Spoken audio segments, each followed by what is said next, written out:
Hey, everyone, and welcome to the Royal One podcast, the podcast that empowers you to discover your purpose, embrace your identity, and engage faith tenaciously.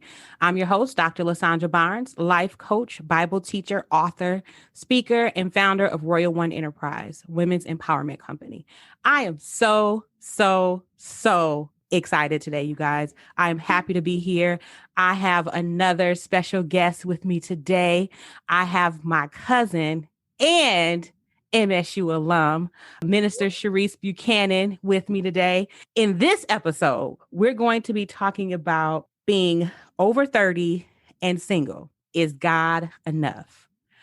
We hear so many things about God being enough to singles. I mean, I think so many things in the church is definitely geared towards singles. And when you are single, we just really focus on God being enough. Sometimes it's good to say that at 20. But what happens when it's 30 and your husband is not here? And we just lean heavily on God and we still don't have those things and we still looking for it and we still believing for it. But is God enough in my singleness when I'm over 30 and I want to be married and I want to have kids? So that's what we're going to be talking about today. Are you guys ready to go on a journey of empowerment? Then let's go. Hey, Cherise, how's it going? Hello, I am doing well. Thank you so much for welcoming me to your space. Thanks for coming. I'm so pumped up. I think this is going to be a really good conversation. We have these conversations all the time. So I wanted to bring this conversation onto this platform because I think there are so many people that are in the same space that we are in. Just so you guys know, we are both single women who love Jesus, very educated, over 30. And we have this conversation about marriage all the time. So, Cherise, tell us about yourself. Well, as Dr. Lysandra, I like saying Dr. Lysandra said, my name is Cherise Buchanan. I am a minister at my local assembly. I am also a certified coach. I coach women ages 16 and up. Also, I'm doing things with younger children, but for the coaching purposes, I typically go with 16 and up. I have a business called Rise and Shine 6012. Under that umbrella, as I said, I coach. I have a radio show called The Rise Broadcast. I have a mentorship program called the Shine Mentorship Process. And I also do public speaking and sometimes event planning. Really, I'm a woman who doesn't like to be put in a box. So anything I want to do, I'm going to try it. And I put it underneath that umbrella of my company and organization. Awesome. So real quick, where did you get Rise and Shine from? So actually in my name, the word rise is in my name. So I feel like it was just part of my destiny to be rising. And I remember being younger and a childhood friend of ours said, hey, your name is See Her Rise. And I was like, oh, it is See Her Rise. And then I made an email with that as a young woman. And just over the years, that just kind of resonated with me more and more and more. And so then all of a sudden one day it was like, hey, Rise and Shine. It came to me. And I was like, yeah, that works. And I started off with just the Rise broadcast, and then the Shine mentorship process came along. So I'm like, oh, okay, Rise and Shine. And then 6012 came from Isaiah 60 verses 1 and 2, which basically, to sum it up, talks about arise and shine, for the glory of the Lord is upon you. And so I think about that, how we are living in dark times, but no matter how dark it gets in these times, the people of God are called to rise and to shine. And because our light shines bright, everything is supposed to be attracted to us. The good and the bad is supposed to be attracted to us due to our light. So that's kind of where it came from. And in everything I do, I try to shine. And everything I do, I try to insert positivity, love, the love of Christ, and just continue to go forth. That is awesome. Let me tell you guys something. When we talk about how we love the Lord and how our businesses just intertwine with our lives, it is so true, because Royal One started from back in the day when I was, following my sister being royalty. You could check out that podcast episode. I think it's 8 or 9. And royalty has been a part of my whole life. Miss Royalty this, Miss Royalty that. And then why not just, change it up to Royal One Enterprise? So it's definitely a part of who we are. So it's not something that we just come up with off the top of our heads, but it's something that we really, really, really love. So let's dive into being over 30 and single. Is God enough? So I'm going to ask you the question. Okay. Cherise, is God enough? All right. So of course, God is enough, right? However, I don't believe that God has called me to a life of singleness. So because I know that part of my purpose has to do with me being a married woman, has to do with me having children, there is more that's supposed to come into my life. I think as a single person in general, and yes, we are over 30, but many people struggle with their singleness way before that. And I think society has a big role to play in that. I think what we have to begin to understand that is, I think there are different seasons of singleness. And that's something we've talked about. There's times when it's like, I'm not thinking about dating. I'm fine. Jesus is all that I need right now. My education, my this, my that. And then there's other times where it's like, man, I really want to be married. I'm ready to have kids. I'm ready to move forward in my life. So I think that we go through different cycles. So I think that God is all that we do need. But if our purpose aligns with us being married and having children, then it's like, hey, there's more that I'm supposed to have. I mean, even if you look in the garden, Adam was in the garden. He had all the animals. He, had the Lord there, but God said it wasn't good for man to be alone. And he really wasn't all the way alone, right? But it was a partner that he was supposed to have in his purpose and things that was supposed to be fulfilled within the earth. So I think you have to begin to think about that and understand that. And then there's some people who never get married, some people who don't have a desire. So I would say, God is always enough, but what is our purpose calling for? Mm-hmm. Oh my gosh. That was so good. I think you dropped so many really good gems right there. So from that statement alone, if you have a desire for marriage, or you said that your purpose is attached to your marriage, then God is not enough. We have that example in the garden that God wasn't enough. There were some things that had to be done in order to be fulfilled. God told Adam to reproduce and fill the earth, right? He didn't say reproduce with me to fill the earth. He said, reproduce with Eve and fill the earth. So that was a part that God could not do. So I think that is important to see that some aspects of our lives, we have to be content. And then some aspects we have to actually have a physical person in that space. How do we get to those different seasons of singleness? So I like focusing on 3 different seasons, but within those major umbrella seasons, I think there are smaller spaces. So like I say, there's a single and healing season. There's a single and dating season and a single and satisfied season. What do you think about that? Really quick, even before I touch on that, I was just thinking about, again, this God being enough piece, right? And I was just thinking about how God is our provider. God is our everything, right? So there's a point where it's like, what do you mean by enough? What are you thinking about? Is it like, oh, I just need to be able to pray, to work my job, to do this, do that? Then yeah, God is enough for me. So I think it's interesting. And that's something that people have to consider. And I think in your different seasons, that's what happens. The way you listed the seasons is interesting, right? Because people may think, oh, that's the order they go in. But these orders flip-flop, right? Because a lot of times after you've been single and dating, you end up needing to go be single and heal because that dating relationship jacked you up. Jacked you all the way up. But I think that sometimes you can be single and satisfied, but still dating, because it's like, I'm dating for purpose now. I'm dating to gather data and to get to know people, but I'm not going to settle for any and everybody and whatever they want to give me, however they want to give it to me. So I think it's interesting because some of the seasons, they can coincide together. Some of them are, separate. It just really depends on your journey and your path of where you are. Let's just look at all 3 of the seasons, and then let's talk to the person in each season. I've been a woman living in all 3 of those seasons. I think right now I'm in a space of single and satisfied and single and healing. Mm-hmm. If I could be honest right now, it's like 2 circles come together and you have that middle space that overlaps. I'm in that overlapping space where I'm like, I'm satisfied where I'm at right now, but I'm also healing from a past relationship that definitely very interesting, I'll, to say the least. Very interesting. I'm not ready. A Venn diagram? It's like, we are educated women. I'm like, right, what exactly. Is that called? Look, let's look it up. Let's Google that. What is that called? Okay, Venn diagram. Yes, I am in the overlapping section of that Venn diagram where I am single and satisfied and single and healing. I'm not ready to date right now. I'm open when it's time to be back in that space because I've just gotten out of it. I want to just heal. I want to make sure that I focus on the things I have to do. So I'm satisfied in the space that I'm in.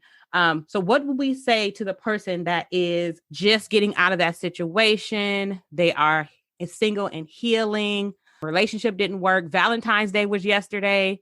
Didn't have a Valentine. What do we say to that person that's like, it's got enough for me because I'm hurting. I want somebody. I miss Tyrone. I know he wasn't good for me, but I can call him back and just say, hey, big head, how's it going?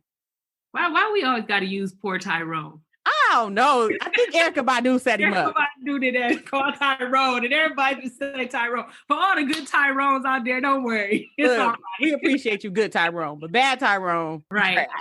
I think that when you are in a place of healing, there's things you have to ask yourself, right?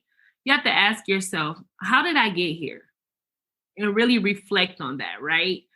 Sometimes go to the root of that, because even though you may be mad at that person or may have been hurt by that person, you still had a part to play in that relationship. So whether you were the best girlfriend or the worst girlfriend, I can't say, but still, how did I get here? There's warning signs, there's red flags, there's all these things that happen in relationships. And a lot of times, I find that people will stay in relationships way past the expiration date because they don't want to be single. But I have come to a point in my life where I have said, I would rather be single than to be in another toxic relationship, than to be mentally abused or emotionally abused or verbally abused. I thank God I've never been physically abused, but in seasons past, I think I might have been the abuser physically. Mm-hmm. So it's like, I don't want to be in relationships like that. I want to get to a point where I'm in a healthy relationship. So you have to ask yourself, what part did I play? What do I need moving forward? Mm-hmm. How do I forgive that person? And most importantly, how do I forgive myself? That's it right there. That's it. Because I think so many times it's easy to forgive someone else, but we never let ourselves off the hook. It's like, I cannot let myself off the hook. I have to condemn myself over and over and over. And then you forget how to trust your own judgment. Yep. And it's like, you have to relearn those things. And then I will also go a step farther to say, what wounds did I bring into this relationship? Mm-hmm. Mm-hmm. What brokenness did I have coming in? Absolutely. What was my unrealistic expectations that I wanted that this person couldn't even provide for me? And I think doing a lot of introspection is really helpful and beneficial because, one, I'm not taking the blame off of what he did, but I feel she did. I don't want to leave our fellas out. Look, it's exactly what he or she did, male or female, whoever you dating, but you have to take ownership of your own stuff. Yeah, absolutely. And I think that a lot of times we always look at the red flags for the other person. We always focusing on the other person, and we don't realize that we are sometimes toxic ourselves. And I always say, like, God won't give me a broken bike. Like, I'm not expecting God to bless me with a man that is a mess, that has all this stuff to get done. You know, like if it's a bike, like the tire is busted, the chain is rusty, and there's no handlebars. Like, he won't provide me somebody like that. But that means that I won't be that person where is my tire busted? Is my chain rusty? Do I have handlebars? Like, that means I have to do my own work. So my bike may not be brand new, but it may be used, but that's okay. But I have to make sure that I'm a good, healthy bike. When I'm presented to somebody else, they could actually use it instead of it being like, well, I can't use this. This is a mess. Yeah. And I think, because you brought up the fact that Valentine's just passed, and I know that can be very touchy for a lot of people. I have been one of those persons who over the years, I've been sad or I don't have nobody, but I've gotten to a point in my life where I understand, like, I don't care if I don't have somebody for Valentine's, because my goal is not to just have somebody for Valentine's, but my goal is to have somebody for life, a partner for life, not just for one day. It's easy to put on a facade and make everything seem like it's perfect. And I think I talk to a lot of my coaching clients about comparison. And oftentimes the only reason many of us are sad or feeling like we're left out is because we're comparing and looking at other people. And majority of the time, people are only going to post the good. They're not going to post the ugly. They're not going to post. I think we were talking earlier and you said, yeah, y'all together today, but then tomorrow y'all ain't going to be together. Right. You're talking to that person or whatever. So I think you have to stop comparing yourself to other people. And that was something that I struggled with heavily, just being, a woman who has never been married, never had children, and having people always tell you how great you are. Oh, you're pretty, you're smart, you're together, you're kind, you're this, you're that. And then you'd be like, well, what's wrong with me then? If I'm so great, what is the reason that I have not been married? But I had to begin to understand I am on my own personal journey. And I'll be honest with you, no shade to anybody who gets married early or anything like that, because again, we're all on our own journey. But I am grateful that I have not been married yet. I have friends who are my age who have been married twice already, who are divorced and who have been through some tough things and had children and then had to try to raise their children as a single parent or trying to figure out co-parenting. It's just like some of the stuff that they have had to deal with. I'm like, wow. Some of my other friends have told me, Cherise, you're really blessed, because being a mom young in my 20s, I didn't know who I was yet. And I was still trying to figure out who I am while I'm trying to raise this little person to know who they are. And they said, but by the time you're in your 30s, you begin to really know who you are, what you are willing to accept. A lot of times it's giving me the time to work on myself, to accomplish certain goals, to start my business, to finish my education, to do all these things without having a lot of those other wifely duties. Because when you get married, and I think a lot of people miss this, marriage is not about what you get. Marriage is about what you give. Mm-hmm. Marriage is compromise. Marriage is work. And I know I haven't been married, but I know this. I've watched a lot of sermons on it. I've done some studying of marriage. I know people who are married. Marriage is work. So if you think I'm going to go into a marriage just because it's going to be all sugar and peaches and beautiful and this and that, like, no, sometimes it's hard, So I'm grateful that I've had time to get some things together within myself, because I can't say if I had got married when I was younger, I might be divorced today. I know I would have been divorced by now. I was a mess in my 20s, a whole surefire mess. Wrote a whole book about what I was going through during that time window. But I think it's important to be honest, to say, you know what? I don't have to compare myself to somebody else. And I think for a long time, like you, I used to compare myself. Like, I have all these degrees, I have all this stuff, I got all this and that. Susie Sunshine don't have nothing, but she got a husband. And then I remember the Lord telling me, you are focusing on the wrong thing. So he was like, everybody has their own board game. And so it's like one person is playing Monopoly, one person is playing Sorry, one person is playing Trouble, somebody else may be playing Uno, somebody else might be playing Life. Every game has a different ending point. Somebody playing Connect 4, boom, boom, boom, I'm out, I won. Why did they get done? Why they moved on to something else? But you're playing Monopoly. We all know a good game of Monopoly can last for about 3-4 days. Mm-hmm, so it's like, whatever game you are given, play that game. Focus on what you have in your hands right now and do that until you're done. And then you move on to the next thing. So if you are in that space of being single and you're healing, you need to take the time to do the work. Go to counseling. I think that is absolutely. I agree. Go get you some help to talk through those father wounds, those mother wounds, those childhood wounds, that whatever has happened that shifted your perspective on life. Go deal with that. Take some time, build your self-esteem and self-worth, find your purpose. Like, take that time to really focus on you while you can heal, so that you can be the best person. So you're not having that idea that I need to fix somebody else. Or, you don't have all these negative mentalities where you're just focused on you. I'm healed. I'm okay. I can now be a whole woman or a whole person, a whole man when you go into the relationship. And I think something else, I've had a lot of conversations with different single individuals and some married individuals. And one thing that has come up is, what reason are you seeking a relationship? What reason are you seeking a marriage? If you are making a relationship or marriage an idol, that's not going to work, because as people of God, we know that God says you can't have any gods above him. So if that's an idol, he may not give that to you because you're idolizing that and you're putting that before him. And a lot of people, both of us are women in ministry. There's a lot of women in ministry who get married and then they lose their ministry because they're married. Yep. And I don't believe that that's what God has called me to. So even in dating, I tell men, well, I'm in ministry. I may not tell them the first time we talk, but it comes up pretty early. I'm in ministry, so I had a guy say, well, I don't believe in women preachers. Well, I'm not the girl for you then. And that's okay. God bless you. Go with God. But I'm not the woman for you then because I do preach. So you have to understand who I am. I need to understand who you are. And then it's like, does my purpose align with your purpose? Do I see how that could fit and we can grow together?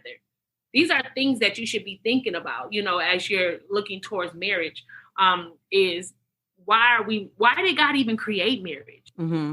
Do you know that? Have you looked into that? Why was marriage created? Right. It's a lot that goes into that, right? Mm-hmm. So it's like, begin to get a true understanding of marriage. Some people may say, well, never mind, I don't even want to be married. Right. After you realize what it really is, but you can't make that an idol. And I think in moving along to being single and dating, I personally feel like dating is where you're gathering data. Mm-hmm. So you may be gathering data from multiple people, but there's different ways in which that happens, right? So for me, in dating, I may be talking to different guys and getting to know them, but number one, there's no sleeping with them. There's no sex going on. I'm going to put that out there. Not doing that, okay? I'm not committing anything. I'm being open and honest. If that person and I decide that we're going to be exclusive, that means that I'm not dating a whole bunch of people. I'm just dating this one person. So I think you have to be open with your communication and be realistic. Sandra and I talk a lot about how sometimes you begin to have these unrealistic expectations of people in relationships that haven't been expressed yet. So for me, I try to be very real. Like if somebody's like, you know what, I like you and I want to go to the next level with you. It's like, okay, let's talk about what does that look like? Even as far as what is cheating to you, right? Mm-hmm. Because cheating has different definitions for different people. Some people be like, oh, well, you're cheating on me if you sleep with somebody else. Whereas for me, I might say cheating for me is if you entertain other women, period. That's not going to work for me. So it's like being able to have these conversations is important. And, some people, they believe in just courting, and you just talk to one person. And that's fine too, because again, it's different lanes for different people. But I think you just have to be honest with yourself about what you're looking for, what your wants are, what your needs are, what your non-negotiables are. Get to know people, get to know yourself. Because as you get to know yourself, you figure out what you are really looking for, what you like, your quirks. And be honest, there's certain things about me that I let people know up front, hey, this is a part of who I am. So if you can't handle that, you might want to pump your brakes right now. So those are really great points as it begins to dating. But I also want to add to that, know what your deal breakers are. Mm-hmm. Make sure that they're deal breakers for them and they're deal breakers for you. Mm. So a lot of times we create a standard for a man to hold, but we don't hold it. So, for example, you said there will be no sleeping together. Who do you expect to hold that standard? Him or you? That standard was created for you, not for him. Mm. So if you getting hot and heavy and you said, I don't want to sleep with you, you have to have control over yourself. Mm-hmm. Don't get mad because he started taking your clothes off. You shouldn't have been in that position. Do you see what I'm saying? Yes, mm-hmm. I'm telling you, I need you to honor me in this way, but I have to honor me in that way. And so if I can be honest, that has been an area of struggle. And I had to realize that the standards that I wanted, I was hoping for him to be able to lead in. And the reality was that standard wasn't for him. That standard was for me. I had to learn discipline in that area of my life. So if that's the area you keep falling in, if you keep moving really fast, then that means you're undisciplined in that area. And maybe you're not ready to date right now because you haven't learned discipline in that area. So I think it's also important as you're getting ready to launch out into that space is, am I disciplined in the areas that I say are non-negotiable? Mm-hmm. And I think too, because I don't want it to sound as though we're bashing anybody who have that issue or may currently be in that issue. Oh, no. I want to make sure that we say, that's a real thing that people struggle with, especially when you're over 30. When you're over 30. I'm just saying, hey, I have struggled and Lord, keep me near the cross because I can fall at any time. Now unto him was able to keep you from falling, right? Ooh, Jesus. So what I'm saying is make sure if that's your non-negotiable, let it be a non-negotiable area that you're disciplined in. That's all I'm saying. Because it's real. I'm not going to say that we being over 30 not having these human natural desires does not come up, especially if you've already had a taste of the sweet nectar. Absolutely. Just saying. Absolutely. It is very difficult. It is very hard. But even if you find yourself in a place where you stumble, get yourself back up and try it again and say, okay, you know what? Devil, you got me this time. But you got to pick yourself back up and then say, okay, you know what? Let me get some accountability. So Cherise is my accountability.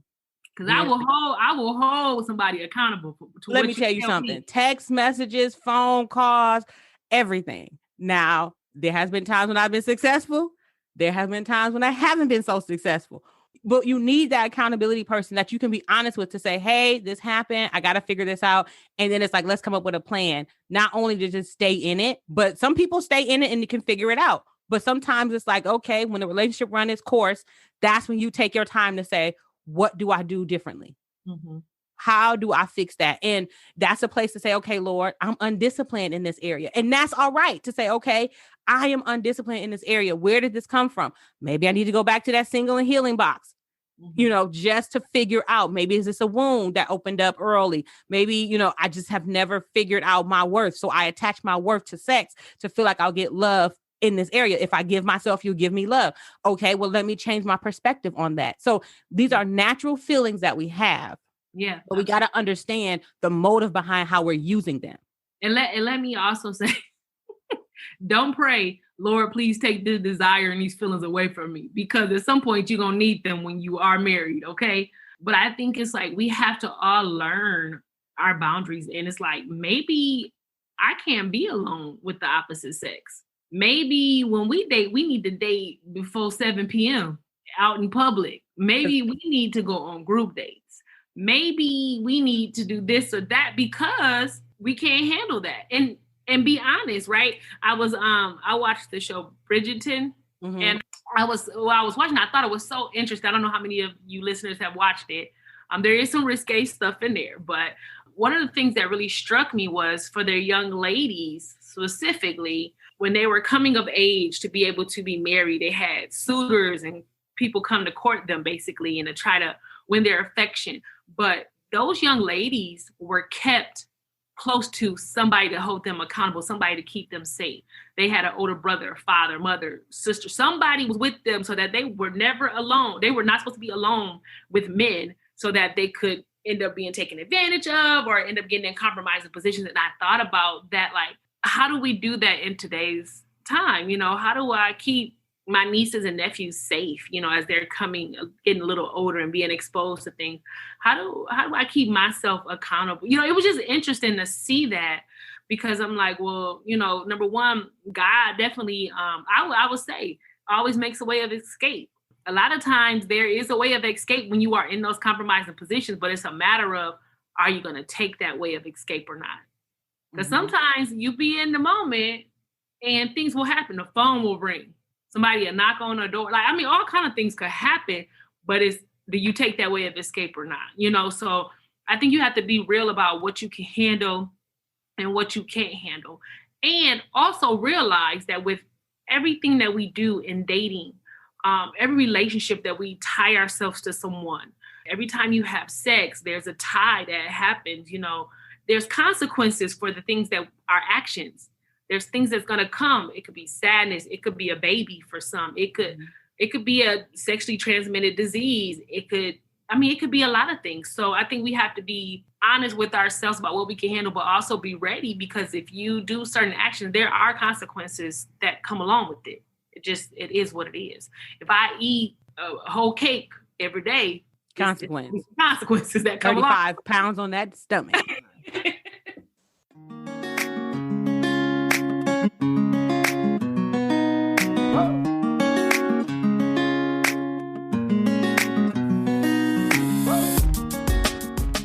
Are you in need of a life coach? Let me coach you. As a life coach, I specialize in areas of faith, life, and self-love. My coaching mission is to empower, encourage, and inspire people to discover their purpose, build their faith, and enhance their self-esteem and self-worth. My goal is to create a one-on-one partnership designed to empower you to discover your God-given potential to fulfill the dreams and goals already on the inside of you. I look forward to engaging with you and help you reach your next level moment. To schedule a session with me, Click the link in my show notes or visit my website at lasandrabarnes.com.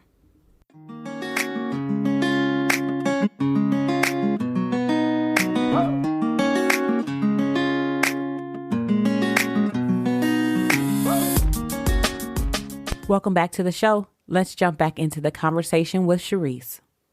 I will also say this, don't be afraid to date. Yeah. Because I think a lot of times people, even we get late 30s, or I'm just going to wait on God and I'm just going to sit at home. I'm going to do my same routine.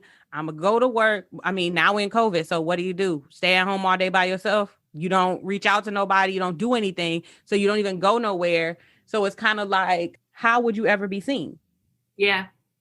And so it's like, no, I'm waiting on God. I'm waiting on God. I'm waiting on God. But you got to be positioned. And I think that's important too. Some people date online. Some people go out. Some people do something. I think you got to put yourself. I'm not telling you to go out and run after a man.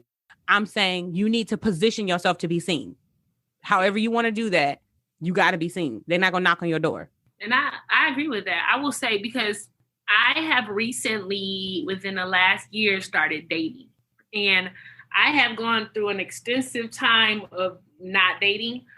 It was just a choice. I was just like, I am not in the mood for any of this right now. I need to do some healing. I just don't feel like it right now. But I have been actively dating now for about the last year, or at least being open to dating and putting myself more out there. So like Dr. Lysandra said, you have to position yourself. You have to be seen, whether, for me, I have this rule, and she's probably gonna laugh, but I have this rule where if you get dressed up nice and you got your makeup on and you look nice, if you don't end up going nowhere or really seeing nobody, you at least need to take a good picture of yourself. You can post that good picture on your social media platforms, and you never know where that picture will go. You don't. Or who might see that picture of you looking nice, or whatever the case is. So it's like, and to go along with that, look nice. Present yourself well. Like, no, I'm not saying you got to be dressed to the nines and have your red bottoms on every day. I'm not saying that, but look decent. At some point we got to take our bonnet off or our scarf, or, make ourselves look nice, but look nice for you. I can speak and say men like confidence. Yes. That is important. I know I have a lot of guy friends, and that's something we talk about. They're like, we like confident women. We can see confident women. And a lot of times women, if you're not feeling your best, you're not feeling the most confident, everybody got an outfit that they like, hairstyles that work for them. Get yourself together, feel good for you. And then when you start looking good for you, you're like, hey, I'm looking good for me. And that will attract people to you. Like, period. Like it does. Okay. So remember, we went to this meetup in Chicago in October. Mm-hmm. And it was really interesting because we had our mask, y'all. We had our mask. Cherise had her face shield. But it was really interesting because there was tons of women, and it was maybe less than 10% men that were there. Yeah. But the interesting thing about it was the confidence piece. Of course, we walked in. We didn't know nobody in there, actually. Yeah, and we scanned the room, and we could see the difference between the confident and the not so confident. Absolutely. And it was like those who were desperate. We had the struggling with your confidence, and we had the I don't cares in the room. You could just see it, and you could feel it. You could sense it. And it was like, as the men walked around, as the men were engaging, they were naturally attracted to the women who were more confident. When they would approach Cherise and I, we could just see how some of the women would just shrink down in their space, or they would just get upset. They would get angry. They would try too hard. And it was just interesting how they would engage with a man in those spaces. There was one woman in particular that I found really interesting, that she was really more desperate for that attention. She was really desperate for affection. As things were progressing with this guy, he kind of blew her off. Instead of just living in her confidence, like, okay, cool, it is what it is. There's somebody else for me. She literally just shrunk into herself. At a point, we forgot she was even there. She got on her phone and she just was invisible at that point. And I was like, wow. And the Lord just started speaking to me about confidence. It has nothing to do with what you say. It's what you believe about yourself. Mm-hmm. We went into that space not even expecting to meet anybody. Like we were just going to have fun. Like, nope, I'm just going to have a good time. I'm just going to be me and living in our own 100% comfort of who we are. It was just attractive. It was just confidence. And we weren't comparing ourselves to nobody else. So I think that's important as well. There's two pieces that I want to add to that. So again, I said, if you look cute, take you a picture or a little video that you can have that maybe you post, because I can tell you from that event, people have been commenting recently about how I looked at that event. I'm like, wait a minute, you weren't there. Oh, you saw the picture from the event. And add to that, one of the guys was talking to me and he was like, oh yeah, I was on your page the other day. And I said, my page? He's like, yeah, I was looking you up, seeing what you were about because you had made a comment. And I was like, but you didn't say nothing. There was no hi, how you doing? No like. He was like, I was waiting till I saw you today. And I was like, wow, okay, cool. But that's the thing. You don't know who's looking at you. Yep, absolutely. And I think that when something that Sandra said that's really important is, if this person doesn't like me, then there's somebody else for me. I don't have to change who I am as a person for someone. I don't have to, like, I'm not competing with nobody else. And I've been in a season where I was competing, and I'm like, you know what? That is not, that's not what I'm called to, because what God has for me is for me. And one of the Bible scriptures that's been really big for me is, seek ye first the kingdom of God and his righteousness, and all these things will be added unto me. Like, so it's like, yes, I'm out here and I'm available and I'm, looking to date and, having fun and getting to know people. But I'm not forgetting to seek the kingdom of God first, because whatever relationship I do end up in, I want Christ to be the center of that relationship, because that's what I need in my life, in my relationship. I want to seek the Lord. It's funny because some people might be like, oh, that's too much. But my friends, like, the Holy Spirit can tell you about anything. The Holy Spirit can tell you about your partner. The Holy Spirit can tell you about your job. The Holy Spirit can tell you how to guide and go through your day. And I believe that. I truly believe that. So, so it's like, I'm not going to forget God and everything that I'm doing. So I'm not competing with nobody else. I'm going to be the best me that I can be. And if you like me, then you're going to come talk to me. And if you don't, that's fine. Somebody else will at some point in time. But I'm going to have a good time in the space that I'm in, period. I think that speaks to the hopelessness that a lot of people struggle with. And I think that is a struggle that a lot of people don't want to talk about, but it just exudes. It's that hopelessness that if somebody doesn't see me, if this one relationship doesn't work, then it is over. And that is not true. It is so not true. Like, there is so much more out there. It's kind of like, think about like a job. You get a job, that one don't work out, you're going to get another one. Like, someone will be there for you. You just have to believe that you are enough. Like, I'm good. I am more than enough. My value is not based on who I'm dating. My value is not who I'm married to. My value doesn't happen because of what's in my bank account. My value is not found in material things. Yeah. My value is found in me knowing who God is in my life and me understanding the purpose that God placed in me. That's my value, of knowing who I am. I think that's so important, is to know, regardless of what comes and what goes, I still remain. And I am the center of it all as it relates to my life. God is the center, of course, but I'm saying, like, no one else is coming and going from my life. At the end of the day, I wake up and go to sleep with me. Everything that I do is surrounded by the choices that I make. So I think it's so important to know that you are enough. Your self-esteem and self-worth, it matters. Absolutely. And I think it's really interesting to be in a space sometimes where it's like, what I really desire to be married. I really desire to have children. I know there's people who are listening who that's how you feel, because that's how I feel. Honestly. Me too. And it has been a struggle for me over the years. So I think what we do is people, we have a plan, right? So I bet if I were to say, what was your plan? Where did you think you would be right now? Because I can tell you, Cherise wanted to be married by the time she was 24. Cherise wanted to have 10 kids, and Cherise wanted to be a housewife. But that was not the plan of the Lord. Look, I had a good surefire plan. I would have been married right after college. I would have had 3 children. I would have been, living the life, doing ministry on the side, having a family, working and all of that. And I think I had to let that go.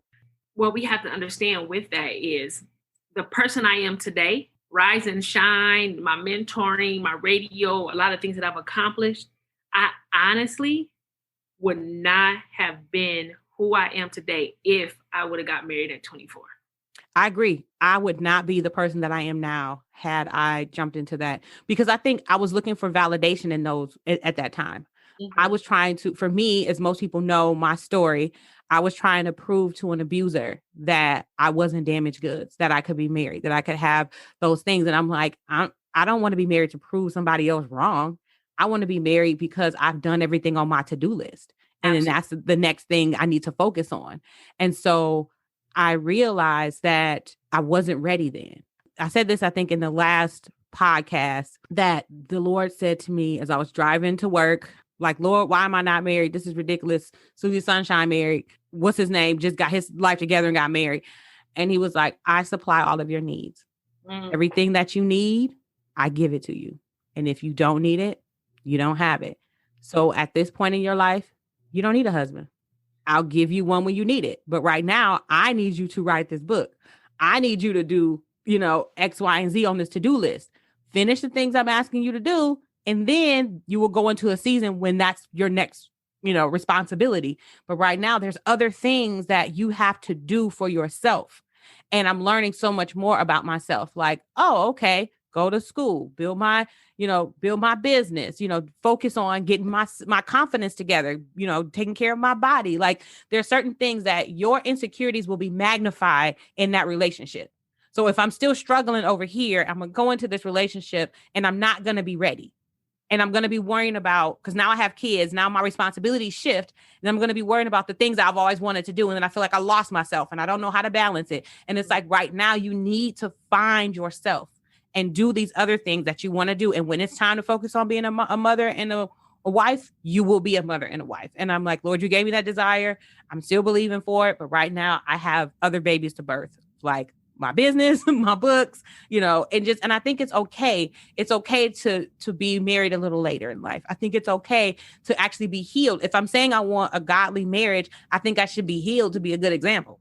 So it's interesting because I have so many thoughts that popped in my head while you were talking. And that question that you asked, where is God enough, came back up. Mm-hmm. Because in this season, it's like I want these things, but what do I need? Mm-hmm. So is God enough? God is enough to supply all of my needs according to his riches and glory.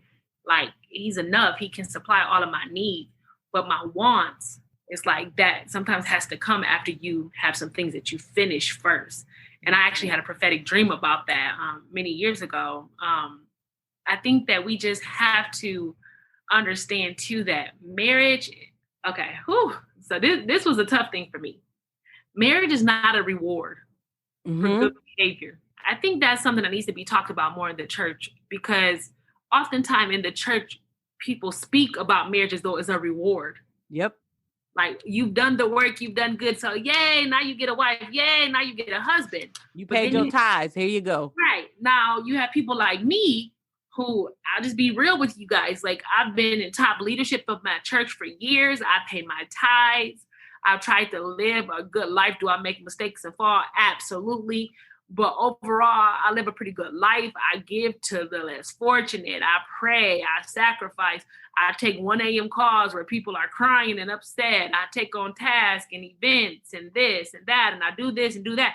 So if marriage is a reward, and then I'm like, what am I being punished for? Because I've done everything. But marriage is not a reward. It's a part of your purpose. If you have a purpose to be married, then when you're supposed to be married, it will happen. So I really want to encourage anyone listening who feels like I'm being punished, You're not being punished. There's something that God has for you to do. There's things that you need to accomplish first. There's areas in your life that you need to heal in before marriage comes, because you do not want to start your marriage toxic, because in marriage, everything, as Lysandra said earlier, is going to be magnified, because especially like now I am taking my life, my experiences, my mess, my emotions, my traumas, my recipes, my this, my that. all of that is coming into a marriage with another person who has their own set of beliefs and emotions and feelings and life experience. So these two worlds are colliding together. And there's going to be times where it's going to clash. There's going to be things that are going to have to be talked about, discussed. I mean, even small things as far as like, which couch are we going to bring into the house? How do we want to decorate? What color scheme do we want? Like, there's all kind of things that are going to go into that marriage, be that partnership, right? So it's like, you want to try to get yourself as healed as you can with with the help of the Lord, and understand that your work is going to continue. There's still more that you're going to have to do, because you're going to be going together, because who I am today was not who I was 10 years ago. And who I will be 10 years from now is not who I am today. And something I always tell people now, as I begin to get more of an understanding, is God knew who I was then, who I will be now, and who I will be in the future. So there's obviously a reason that I haven't been married yet. There's obviously a reason why I'm at this place in my life, because there's something that God is teaching me and helping me to grow so that I can be prepared more so for my future. Because Cherise today wants to be married soon, but God may be like, that actually won't be a good idea for you, daughter. And because I have free will, I can choose to go get married. That's one thing I want to say, singles. I gotta take a mic drop moment real quick. Many of you that are single, you could be married right now if you want to. You could. There's somebody that likes you right now who will be with you right now if you want it. Think about it. You got somebody in that inbox that you probably really don't like that. That you put in the friend zone as well. Yep. But there's a reason, right? Because it's like, if I really want to be married, I could. Like, I could have been married. But it wasn't the right fit. It wasn't the right person. I didn't want to just settle just because I wanted to be married. I wanted to be the right marriage for me. I think that is so good. I think that is so real. I think that is so honest. I think the thing about it is that we have to be honest and have these conversations that says sometimes it's easy. Sometimes we have answers. Sometimes we don't. Sometimes we struggle. Sometimes we're up and down. But I think if we stay true to that foundation of healing, let's go through that, going through all the seasons. There may be a time when we're just single and satisfied. I'm focusing on me. Yeah. I'm just going to focus on building my business, building my brand, building my body. I'm just going to focus on the things that I'm assigned to do. I remember I was dating this guy. Now, one of my friends, and we both were in very tough situations. I was working on my doctorate, and at the time he was working on his pilot's license. So we both had no business trying to be in a relationship when there was so much more responsibility on our plates. And so it was just like the timing wasn't right. We realized that, one, we weren't a good fit for each other. Two, we were trying to fill a void because we didn't want to focus on the things that we were supposed to do. So we was like, it's easier to be in a relationship than to focus on finishing a dissertation, than focusing on finishing a pilot's program. Now that we've broken up, years have gone by. Now we can talk as friends because we realized that we were better off as friends. Yeah. And I think sometimes you got to know what is on my plate. Absolutely. Absolutely. And I think too, I want to speak really quick. Maybe you're listening to this podcast and maybe you aren't single. Maybe you are a married person. Maybe you're in leadership. Maybe you counsel people who are single and things like that. I want to encourage you to be cautious of your words for those individuals that you talk to. Understand that if you have never been over 30 and single, there are some things you may not completely understand that those individuals are dealing with. And I think you have to say, you know what? I don't know what it's like to be over 30 and single, but I do know that God loves you. I do know that God has someone for you. Just be encouraging, but don't make it be like, well, you just need to wait on God, and you just need to know that God will do it for you. Because honestly, most times we're going to just tune you out. We don't even want to hear you no more. And don't try to hook us up with random people just because you want us to be married. Don't do that. I can attest to both of those statements because I've been in situations where they've been married since their 20s. So you've been married for a zillion years now. You've been married 20, 30 years. You do not understand what I'm going through. It's a struggle when you just say, oh, wait on the Lord and the Lord gonna work it out. Yes, but you have a pair of legs in your bed. You got thighs in your bed. You have shoulders and everything you need. Every time you feel an urge, you can roll over and do whatever you got to do. You don't got to wait on nothing. Mm-hmm. So will you just sit with me and empathize for a moment? Yeah. To say, you know what, I bet you this is really hard. I know you want to be married. I'm praying that you get married, but let's redirect those thoughts. Like that one statement changes everything. Yeah. Because when you start giving me faulty advice, I'm like, yeah, you know what? I'm not going to be willing to come to you the next time. Yeah. And sometimes we're not in a space where we want you to just throw a bunch of scriptures at us. We know the scriptures. We read our Bible. We know what the Bible say. And please don't attach my faith level to me being married. Mm-hmm, mm-hmm. Like, oh, you just don't have enough faith. Like that has nothing to do with it. It doesn't. So it's easy to throw scriptures out and just try and make a quick assessment. Sometimes we just need you to listen. Yeah. And I think that goes not just for singles, but as a person in ministry. I've been in ministry for a long time, but I think it's just taking that time to not try to fix the situation, but to be present enough to empathize in that situation. Absolutely. And I also want everybody to know that you are enough. You are enough that you don't have to sit in that toxic relationship. You are enough that you don't have to just settle for anybody. Like I've been there. I know what it feels like to say, you know what, I'm about to just date whoever just to say I have somebody. And then you are going to be miserable because you are wasting your time and it's not going to fill that void in your heart. So again, realize and recognize the motive behind that.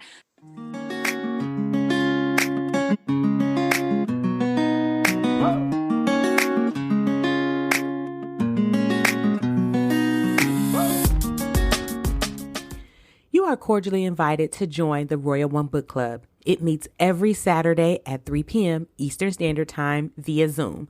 So register at royal1enterprise.com to receive that link. You don't want to miss these empowerment sessions.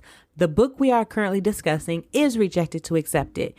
Rejected to Accept It is an empowering guide to wholeheartedness.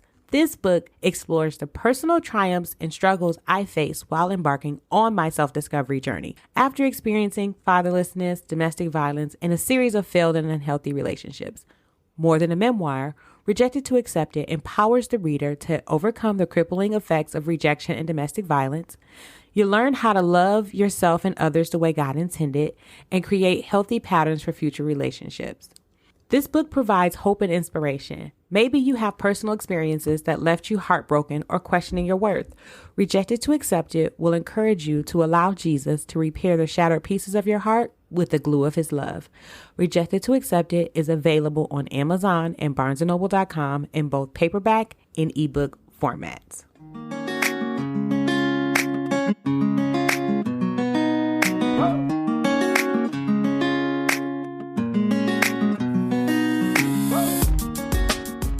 So what do we say to the person that's like, yes, this is all well and good, but at the end of the day, I don't know who I am outside of a relationship.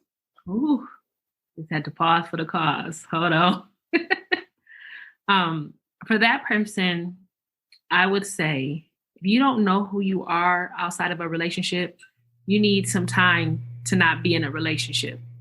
You need to, I don't want to tell you what you need to do. I would advise that you take some time to learn who you are, to spend some time with you, see what you like, see what you don't like. Something that I had to do for me, because I have a really hard time doing things by myself. A lot of people don't, but I do. I've taken myself out to eat and just sat at a restaurant alone and ate. That was a really interesting experience. I did take a journal with me just to write. But that was a really hard thing for me because I don't feel comfortable. I took myself to the movies alone just to do it. And it actually, you know what? It wasn't that bad. I survived. I'm still here today. But in being a person, if you've always been in a relationship, it's like sometimes you begin to intertwine your identity with that other person. And you have to know that you have your own identity. So get to know yourself. And if you are a person of God or even of faith, and if you're not a person of faith, either way, you can get to know God. And God is your creator. So God knows you and God can help you to discover more of who you are, what you should be accomplishing, what you should be doing in this time of singleness. Well, what's your Cash App? $ Rise and Shine 6012. Look, because she is over here dropping gems, you guys. I want to talk about two things. I think this is, and we are still on the single and dating topic. We're going to get to single and satisfied, focusing on our purpose, discovering purpose, all that kind of stuff. But I want to talk about something that I have noticed that has happened. I think I've said it before, and a lot of women do this, and a lot of men say the same thing. But this is for the woman that has a crush on a guy. You have built this false relationship within your mind. You know, you Facebook stalk him all the time. You do all this and all that. You have never spoke to this man a day in your life. And you have said, the Lord said, that's my husband. Let's talk about that. Well, yeah, that's interesting. So I think that you have to be realistic and understand that for somebody to be your husband, it has to be something that's reciprocated, right? And the same thing goes for somebody to be your wife. I've had men be like, God said you're my wife. And I'm like, God didn't tell me that. So I think that, you have to understand it has to be reciprocated. That person needs to like you, love you as well as you like and love them. So that's great that you have an infatuation with them. You think they look nice, but at some point you need to meet that person, and that person has free will. So even if God did, and I'm using air quotes, tell you, because I don't ever try to tell people God didn't really tell you something that you said God, because hey, but if that person decides that they don't want you, then they have free will to not want you. And that's just what it is. I personally don't believe there's only one person. I don't either. That's my belief. I believe that there are people in our lives who could be partners for us. And as we go through life, we meet them. I do believe there are some pairings that are better than others that lead you down different paths. But I don't believe there's just one person, because sometimes I'm like, if there's just one person, then what happens when that person makes a different choice because they have free will? What happens when that person passes away? My mother became a single mother at the age of 27, 28, because my father passed away. And I was 19 months old.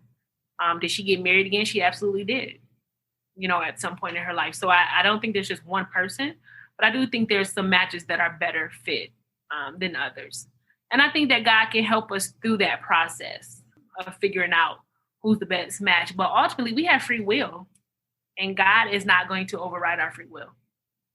That is so true. I think about someone that I know that built a false relation. I have been guilty of building false relationships in my mind with people that I crushed on a lot.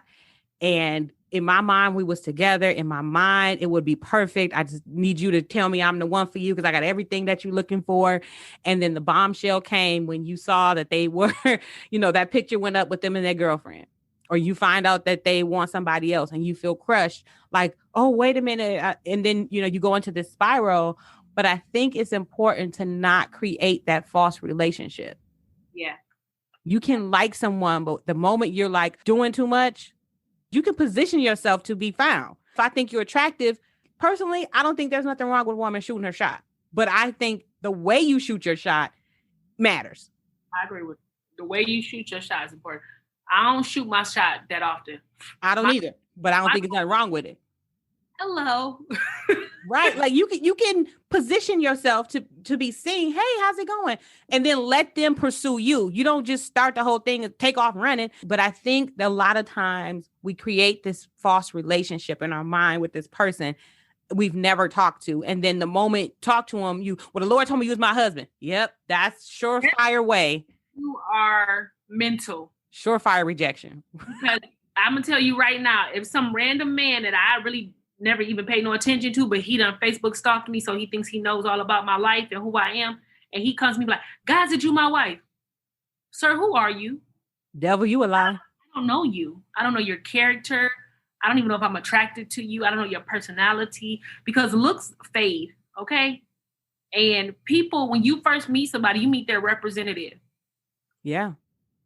As time goes on, you get to know their habits, you get to know their personality for real. So I think you have to be really careful. And also, again, when it comes to social media, most of the time, most people are only going to post the good. They're not going to post the ugly and the bad and the things that will make you not hold them in such a high regard. Mm-hmm. So there's parts of them that you're not seeing if you only know them through social media until you have a relationship until you have intimacy. And not saying sleeping with that person, but I mean like true intimacy where you really get to know that person. I've heard people say intimacy is into me you see. Mm-hmm. So I'm really getting to see you. And if you are a person of God, then you should be praying for discernment to see things because God will show you.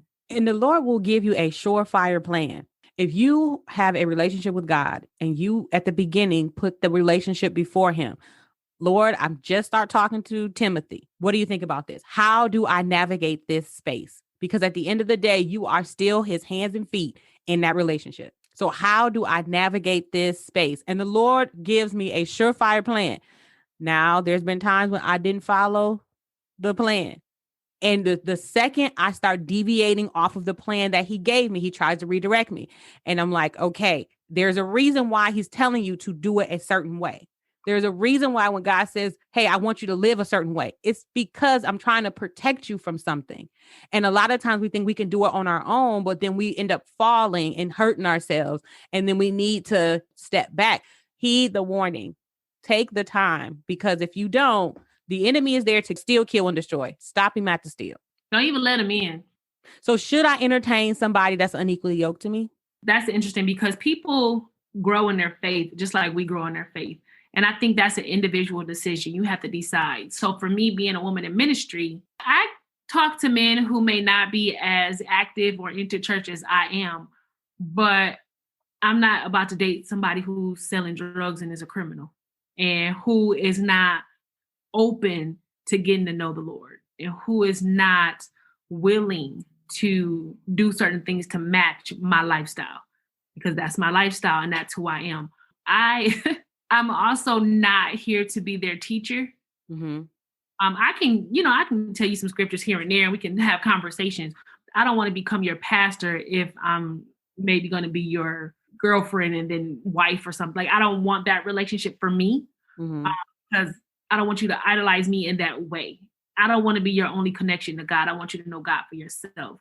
But God is a redeemer of the time. So you could meet somebody who doesn't really know the Lord the way that you do. But if that person destines in their heart that they really want to know the Lord and they put in the work, God can catch them up to your level like it's nothing. So I think that's an individual thing. I think you have to be mindful of where you are and pray about it. You know, God, is this someone that I should entertain? Honestly, the Holy Spirit, once again, can let us know what we should be doing and shouldn't be doing, who we should be connected to, who we shouldn't. We can say, God, remove any connections that shouldn't be attached to me, and that person can be gone. Be careful when you pray that prayer, though, because you know what happens. Let me tell you something. I just recently, literally like maybe last month, just finished dating somebody and laid them before the Lord saying, Lord, I don't think I can leave this. Because I don't think this is right for me, but I'm gonna stay because it's comfortable. Like I like him, it's cool, but I don't see our forever in this. So I'm just going to give it to you. And next thing I know, y'all, done. And I said, well, Lord, I'm not feeling some kind of way because I asked you to do something. I knew that this was going in the wrong direction. I knew that it wasn't going to be a good fit for me long term. It was good for what it was, but I knew long term we needed to end. I just didn't know how to do it. And it just worked out the way that I needed it to. So don't be afraid to take your relationships to God. I used to say God would zap everybody I dated. Like, Lord, here it is, zap, they're gone. And I would be hesitant to do that. But then I realized that rejection is God's protection. There are times when I don't have business being in those spaces. And there's some times that somebody may present themselves very fine, but there's something that you're not seeing. There's conversations that you don't see. There's things that are happening when you're not there that may not be conducive to where you're going. And that's okay. Absolutely. It doesn't mean something's wrong with you. It just means that that's not time for that yet. And the other piece of that is when we start liking someone, like really liking someone, sometimes we are oblivious to things. So I think in addition to talking to the Lord, again, having that accountability, having people who you trust, like a trusted counsel in your life to talk to you about people you're dating or because they can be like, wait a minute. Like, did you notice this? Do you realize this? like, something about that isn't sitting right with me, so let's pray about that, have people who are praying for you, because it's hard being single sometimes. It's hard, you have all kind of people out here with different motives and things like that. Especially if you consider yourself to be a really attractive person, someone who, attracts a lot of people, you just have to be careful, and you don't want to end up in no fatal attraction stuff either. Look, I watched too much of it on TV1. Situation in college where someone was basically stalking me. Like, and I was scared. I'm like, what in the world is going on? But then I think a Holy Ghost boldness rose up in me. I confronted that thing and I didn't have the issue anymore. But it was kind of scary. I'm like, what is going on here? So it's like, you want to be cautious, be careful. And I just want to say really quick, I just feel really led to say this. If you are dating, take precautions. Don't be naive, just out here doing whatever, whenever. If you're just meeting somebody for the first time, I know, in some days people used to come pick you up. I personally drive myself or have someone else drive me. We can meet at the place. I don't like people knowing where I live. I don't like people necessarily knowing where I work and things like that when I'm first meeting them, because you don't know them. You don't know them. Okay. Mm-hmm. I would say, don't be alone with them in certain places if you haven't developed a certain rapport with them and feel comfortable. If at any point in time you do not feel comfortable, lean into that. I have a prophetess that says peace is your barometer. If you do not feel at peace about stuff, pay attention to that. Pay attention to your surroundings. If you have drinks, even water, whatever kind of drink you have, do not leave your drink with people you do not know. I feel like I shouldn't have to say this, but I really want to say this because there are a lot of things happening to people who are just simply looking for love. People are getting kidnapped. People are getting trafficked. People are getting raped. There are things that are happening to people. So I really want you to all be safe as you are trying to date. And that goes for men too. Yeah, absolutely. Be safe as well. Don't tell these women where you live. Don't tell this woman how much money you make off the bat. Don't, protect yourself as well as you're getting to know brand new people. And I think it's also important, build a friendship first. When people say, oh, I fall in love. Well, if you fall in love, you can fall out of love. And a lot of times when you are in marriages, I've heard a lot of married couples say there's times where I don't love them. I don't like them, but I'm their friend and I value our friendship and our connection. And that's what has kept us over the years. So, so that's what I'm looking to build. I'm looking to build a friendship that turns into a partnership. That's what I'm personally looking to build. I think that is awesome. I will also say to that, lean into your intuition. So it's kind of like that peace barometer. Your intuition is never wrong. When something just does not feel right, don't ignore it. Do not ignore it, because point when you stop believing yourself, that's when you start feeling crazy, getting uneasy, and everything starts going faster than what you can maintain. Yeah. And you start questioning yourself, and then it starts leading you down a road that you can't control. So it's kind of like that snowball effect. So it's like when you see something, when you hear something, listen to what they're saying. Yeah. Because a lot of times people are going to tell you the truth. At first, again, you are going to be meeting their representative. They're going to tell you everything you want to hear. But again, keep your standards, and don't make non-negotiables negotiable because I like you. Because when I didn't know you, it was cool for me to keep my standards. But when I like you, that's when that challenge happens. So it's like, keep that same standard that you did at the beginning and make sure that what they're saying is actually adding up. Let's move on we did a lot of time. I feel like we've covered so much in single and dating, a lot in single and healing. Let's talk about single and satisfied, where I'm just living on purpose. What does it mean to live on purpose? I think living on purpose is leaning into what God has for you and making that your number one priority. Again, that's seeking ye first the kingdom. So seeking God's kingdom and what he has for you to do in your life. And although you may be open to dating, you may even be talking to a few people here and there, but that's not taking all your attention and all your focus. I think when you are satisfied with who you are and what God has given you, that's actually a very powerful place to be in, because you are not about to let anything knock you off your course. I'll tell a quick story. I was starting to talk to this gentleman. Didn't know him. We just started conversing. And I had said, I'm going to bed at this time because I started putting myself in a routine to work out in the morning and to read my Bible in the morning and do certain things. And I didn't want my sleep pattern thrown off. And so I let him know, you have to call me before this time or you will not talk to me because I am going to bed. And he laughs about that.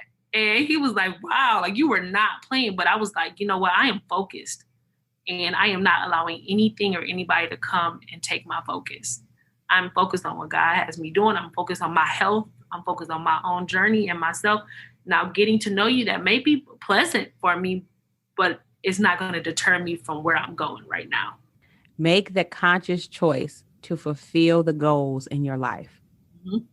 And I can meet you on my journey, but I'm not going to stop going down that road. I think about the Wiz. I love the Wiz. Everybody knows I love the Wiz.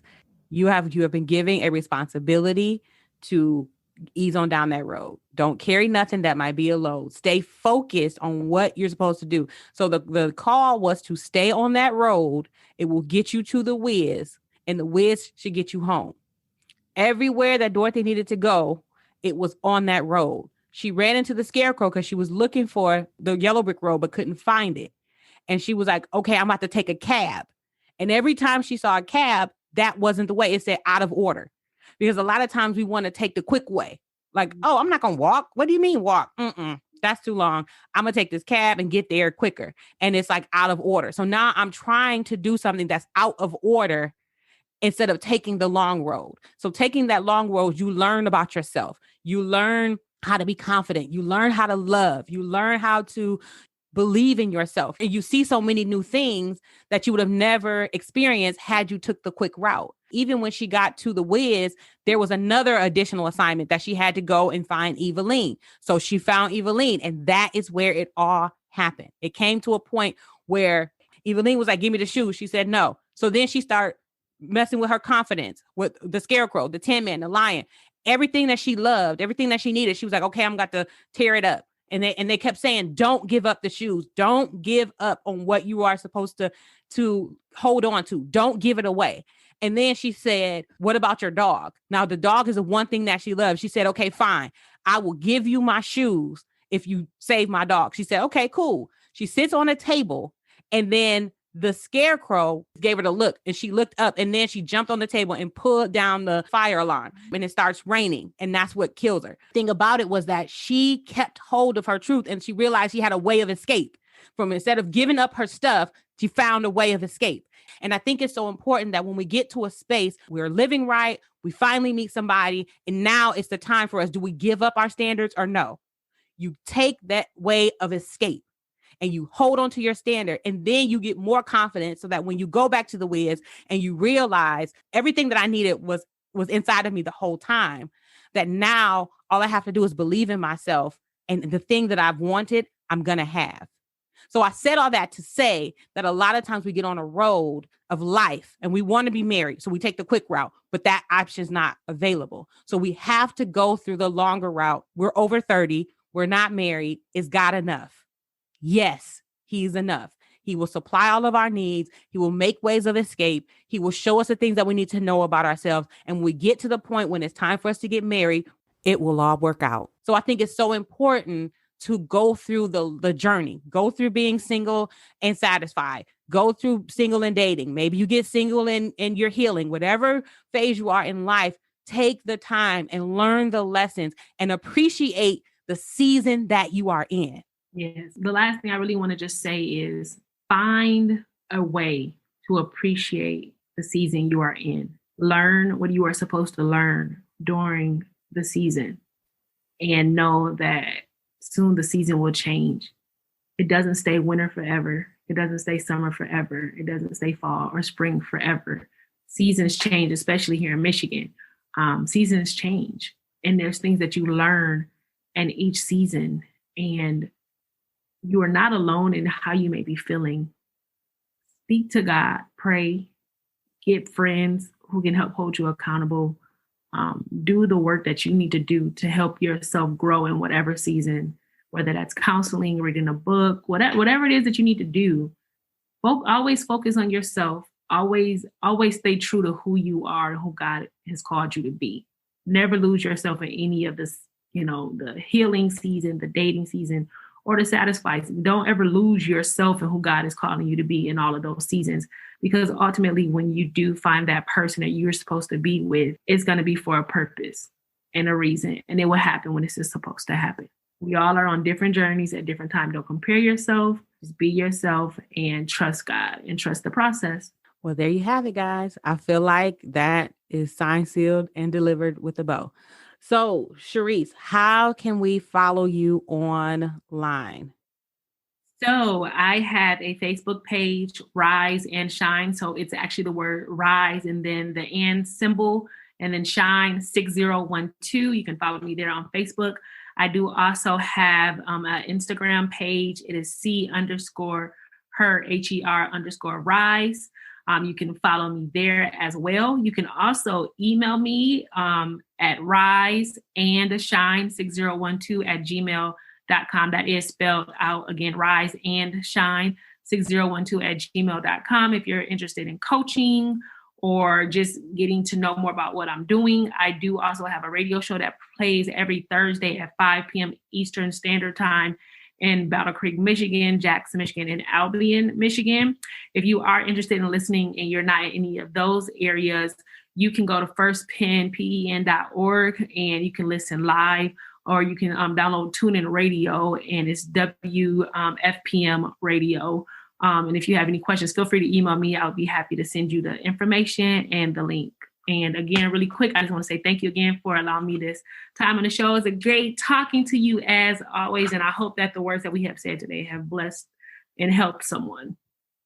Awesome. Well, guys, that is the end of the show. I'm so happy that we had Cherise here with us. Of course, you will be back. Definitely have you back. Thank you for joining me for the 12th episode of the Royal One podcast. I look forward to providing you with more encouraging content that empowers you to discover your purpose, embrace your identity, and engage faith tenaciously. If you have any questions that you would like answered on the show about your purpose, faith, relationships, or anything in general, email me at info@lasandrabarnes.com. Want to book a one-on-one coaching session with me? You can. Just click the link in my show notes. Make sure you like, subscribe, and comment on the podcast. You can follow me on social media at Miss Royalty143 on Instagram and Twitter, and Dr. Lasandra Barnes on Facebook. Remember, you can purchase a copy of Rejected to Accepted online. Click the link in the show notes to do that. And last but not least, you've been listening to the Royal One podcast, where I empower women the royal way. You guys have a great day.